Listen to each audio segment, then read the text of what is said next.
Hello, and thank you for joining me for what is almost certainly my last chance ever to taste Caroni. Caroni, probably the most famous distillery in Trinidad, long-standing staple of the rum blenders, closed about 2 decades ago as I record this, and now the hottest ticket item in going in rum, like auction prices for especially older bottles of Caroni tend to go for thousands of dollars at this point. Even the new stuff coming out from the old stocks, it's the better part of $1,000 just to get it off the shelf. So I was happy enough to get these samples of recent releases from my friends Tan and Jose. Thank you very much, guys. And now I'm going to taste through them and share a little bit about my Caroni opinions. Oh.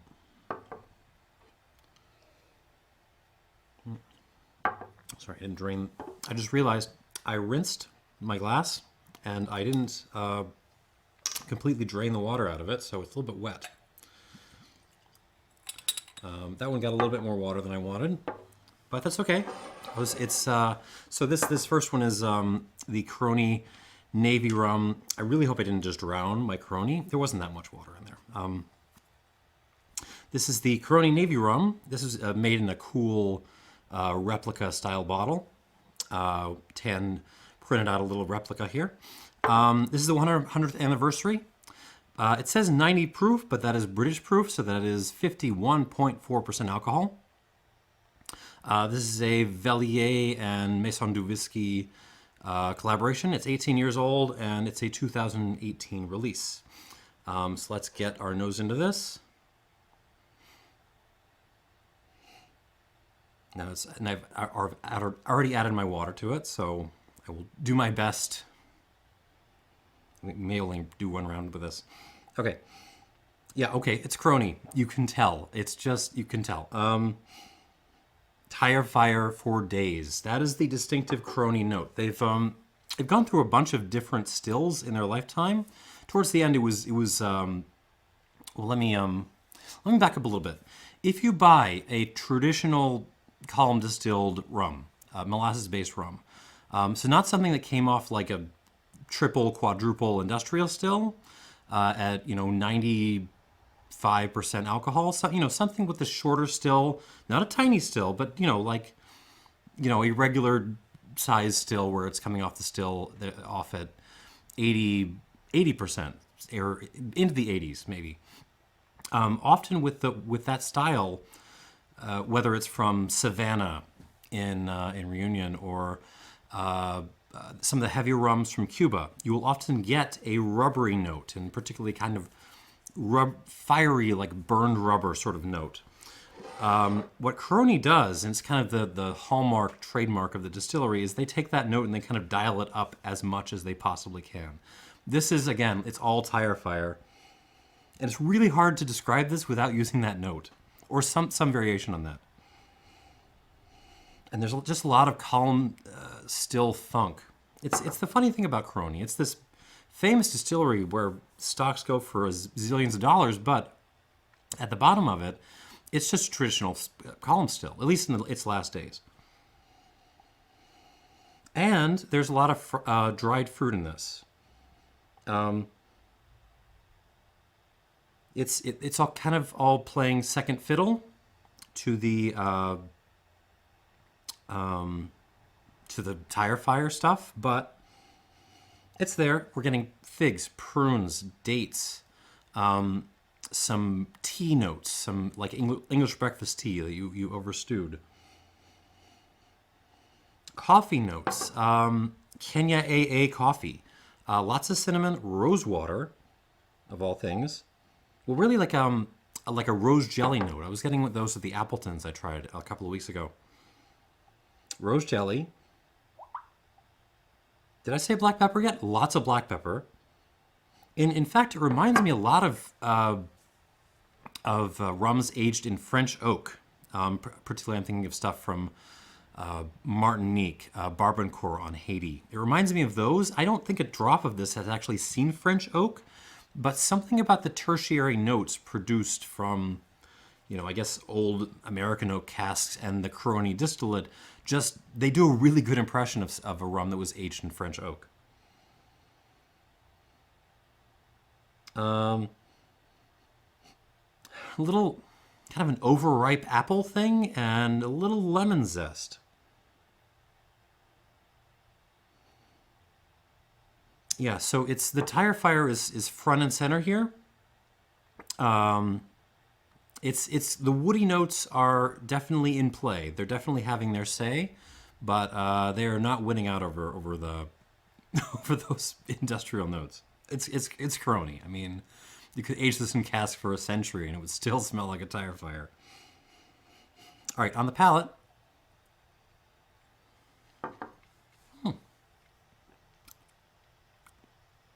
Oh, thank God. I did not drown this. I actually got this right down to my preferred drinking strength. Oh, what do I do with this? Let's start with, I mean, it's a little bit, it's column distilled after all. So if you paid $1,000 for this, you might be surprised by the fact that it's actually, a little bit thin. The finish is a hair bit short, and a hair bit shallow. I mean, well, hold on. It gets better as you drink more of it, which is a funny thing. But initially, yeah, it's kind of this short, shallow finish.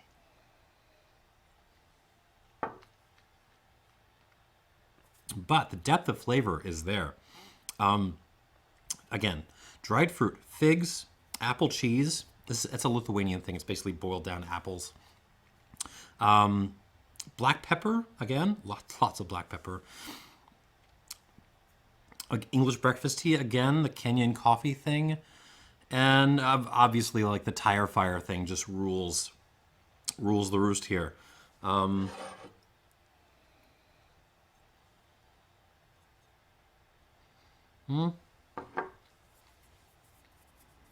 There's a little bit of acidity to this, which I like. There's some like a sour berry thing. Well, it's like sour berry and a little lemon lemon pith, more like burned lemon pith. Black licorice, actually. There's some anise kinds of things going through. Cinnamon stick, rose jelly again.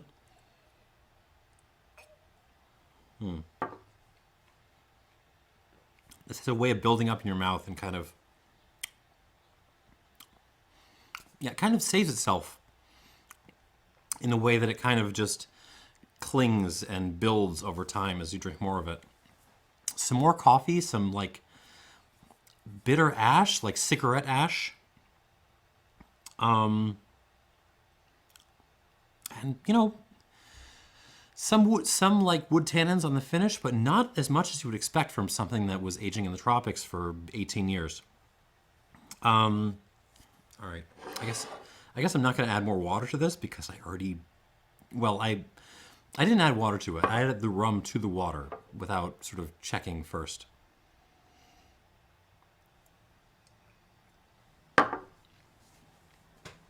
Yeah, I'll go ahead and score this right now. I would give this, I can't get super excited. I'll give it an 85 out of 100. It's nice. But at bottom, you kind of this is a release where you can kind of see the cracks, the problem. Like ultimately, this is still column distillate. It's been a wood in forever, and it's certainly distinctive column distillate. I have no idea what they were doing to get that sort of tire fire note, but at the end, there's a thinness. There's a little lack of depth that I can't get higher than 85 on this. Oh, there is a black pepper, black licorice thing going on here that I wasn't picking up on in my earlier set of notes. Good, but I mean, by no means spectacular.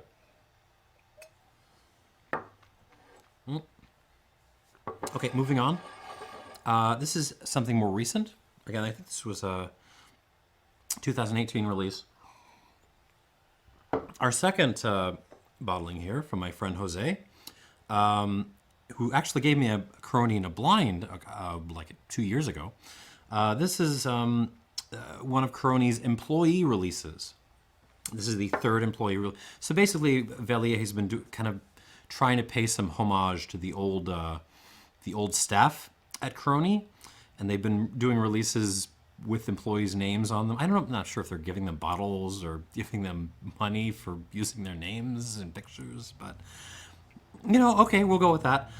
This is third release, named for Ganesh, Buju, Ramgobie. This is a 1998 vintage, bottled in 2020, 7 barrels. It is 22 years old. Again, this is a Velier release, and it is a whopping 67% alcohol. And this time, I haven't, accidentally almost drowned it. So let's get started. God, what a way to start the video. Okay, here we go. All right, here. This is quite different. So with this, the tire fire is absolutely in charge. Well, there's a Lapsang Souchong thing going on the 100th anniversary. Now that I'm nosing it again, but this Buju is much more oak driven.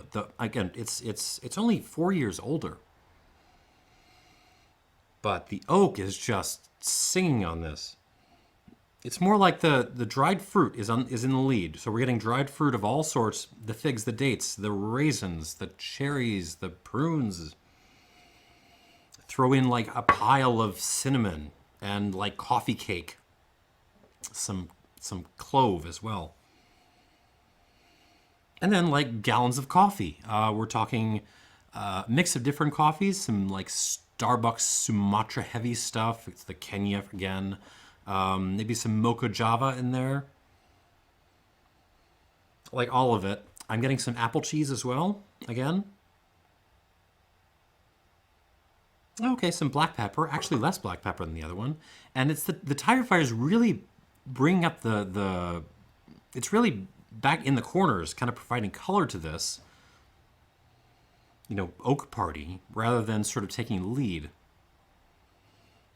And you know what? Honestly, I'm okay with that. This is a bit of an oak bomb with the Caroni elements, playing second fiddle. And it kind of works for me. Yeah, maybe I like oaky Caroni. All right, let's. I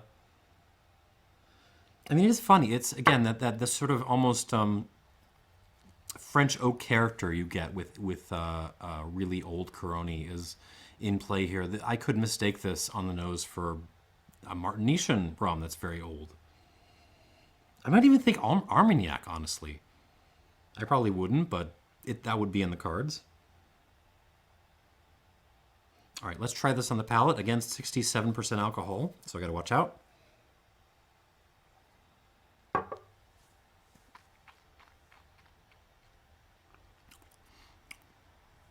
Oh, there's the tire fire.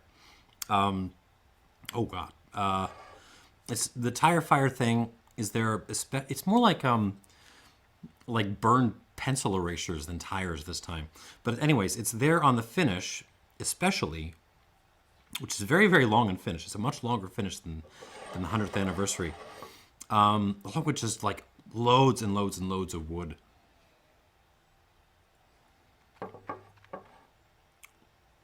Lots of wood.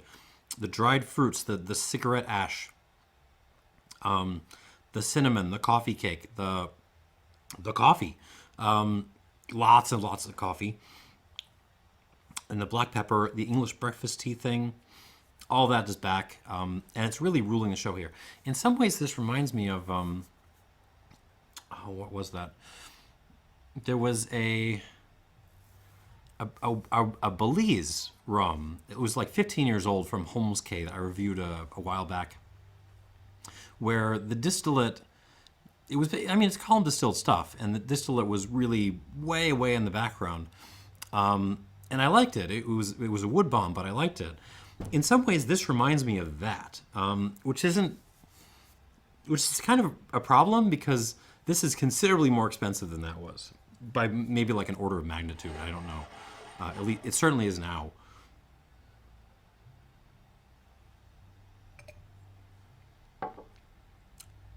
Yeah, this is oak and motor oil, like dirty motor oil, and it works.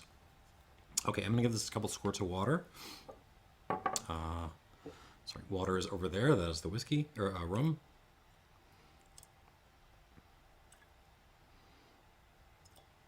This is gonna take 5. I know it's gonna take 5, maybe more.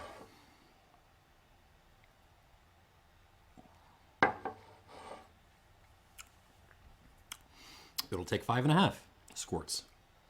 All right, I'm gonna wait for this to settle down and maybe talk about my view on Caroni. So this is really good, but I have to say it's the on the Buju here, and I'm assuming on other like older releases that are coming out now, it's the wood that's doing the work. The distillate is providing a ton of color, but it's the wood that's the show here, and that's a little bit, that maybe that's not what you want in something you're going to pay thousands of dollars for and chase after and in auctions and specialty shops and things like that. Okay, what is doing this? Why is the market like this? I think a lot of it is people coming from Scotch. There's no more prominent closed, shuttered rum distillery than Caroni. It's what in Scotland they call a silent still. And that phrase, that situation immediately makes Scotch nerds, and I count myself in that number, that's kind of where I started, think, ooh, that's Brora, that's Linlithgow, that's Port Ellen. And this is a shining gem that got shut down when the market was slow, and now I have to buy up all the stuff and put it on my shelf or drink it or whatever because there ain't gonna be any more. Whence the crazy prices. And I think that's the wrong way to think about Caroni. For me, like Caroni it's not Brora, it's not Linlithgow. It's more like Convalmore or Dallas Dew, certainly a distinctive distillate. Certainly something worth trying. But are you gonna throw it on your shelf and have it be the prized gem of your collection? No, is it like some amazing thoroughbred? No, not really. So back when Little Mill closed, right? In the early aughts, the thought was, well, okay, I mean, so what? Little Mill wasn't great. What was floating around back then was sort of youngish, independent bottlings, which were not great. And now that you can only get a Little Mill that's 20 plus years old, people are saying, wow, this was really good stuff. This Little Mill was amazing. Why would they have ever closed this down? But maybe it's not the fact that Little Mill was such an amazing hidden gem. Maybe it's the fact that the stocks that are left over have been aging for 20 years. And that can make anything seem, pretty darn good. Maybe you should, so maybe instead of pining for Little Mill, or Caroni for that matter, just hunt down older bottlings of other distilleries that are still open. All right, that's all I have to say about it. I don't mean to be throwing shade on Caroni. I think if you get a chance to try it, absolutely do it. It's fun. It's if they're asking a reasonable price in a bar or something, and you can get a pour, go for it. You're never going to have something quite like it. But is it one of the greats, the premier Grand Cru, amazing distilleries of rum? No, it's worth a shot. That's all I got. Let's go back to the Buju. Now let's add some water on the nose. Okay, whoa. So the wood explodes even more in a good way, in a way that I like. Yeah, it's just all cinnamon and dried fruit and a little hair bit of like burning pencil erasers. Oh, and some candied lemon now. That's nice. And somehow in a Caroni, I am getting like a lemon. No, I already said lemon. Like a vanilla creme brulee thing with like a little that lemon, the candy lemon thing on the side. It's nice. It's a good nose. Again, the wood is leading the way. Let's try this on the palate.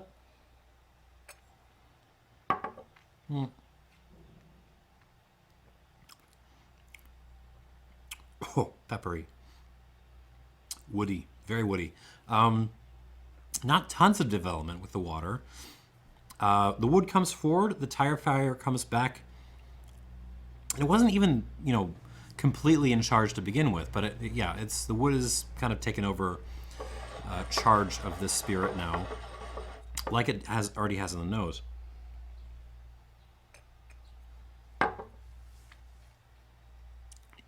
Yeah, this really does remind me of that just really old Belize that I had. It's good though. I like this. It is probably the best Caroni I've had. Amazingly. But I'm still going to only give it 88 points out of 100.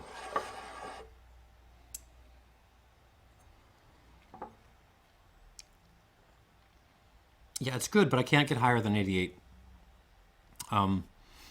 Nice wood bomb, but you can get wood bombs elsewhere. Actually, let me put it this way. What is the problem with Caroni right now and buying it to drink? I will tell you. It is this. This is the Hamilton St. Lucia pot still. This is the 2005 that he did. Bottled, I don't know, 8 years ago now? Bottled January 2015. We still have a case of this sitting on the shelf at the very store I work at. It is about $60, something like that. This is spectacular. I scored this above the Buju that I just gave 88 points to. And yet this goes for $60 as opposed to, 1,000 or more. That is the problem. I mean, in my opinion, leave Caroni to the collectors at this point. Just let them have it. I mean, if you really want a good rum with some seriously heavy industrial notes, get a Vendome still, St. Lucia Distillers. You can grab one of the last Hamiltons. They're still floating around. Or you can grab one of the new ones, the Chairman Reserves picks that have been flying around the country in the last couple of months. This is just doing the same play a little bit better, in my opinion. So that's what I got. Kind of a mess of a video in a couple of ways, but hope it was fun and educational. Please don't be feeling too much FOMO if you don't get to try these. Try it at a bar if you get a chance, but you're not missing out on a whole lot, to be totally, completely honest with you. No more than folks who've never tried Convalmore or Little Mill. That's all I got. Let's see, 85 for the Caroni 100th Anniversary Navy Rum 90 proof thing, and 88 for the Caroni Buju. Thanks for watching and cheers.